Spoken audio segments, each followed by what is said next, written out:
একদিন শয়তান ডাইনি দিদিমার ওপর জাদুর তরল ঢেলে তাকে একটি ব্যাঙে রূপান্তরিত করে। তারপর সে নিজের শরীরে সেই তরল ঢেলে দিদিমার রূপ ধারণ করে। ডাইনি দিদিমাকে সমুদ্রে ফেলে দিয়ে জোরে জোরে হাসতে থাকে। ঢেউ উঁচু হয়ে উঠছে, বাতাস তীব্র।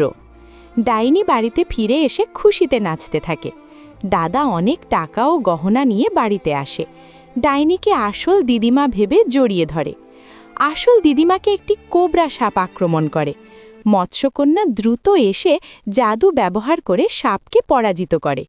মৎস্যকন্যা ব্যাঙের উপর জাদুর তরল ঢেলে দেয়।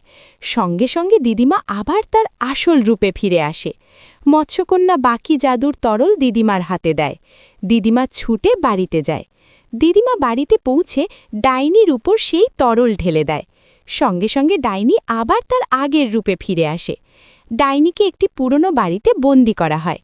তখন ডাইনিটা বলতে থাকে, তোমরা কেউ যদি লাইক আর সাবস্ক্রাইব না করো তাহলে পরবর্তী টার্গেট কিন্তু তুমি।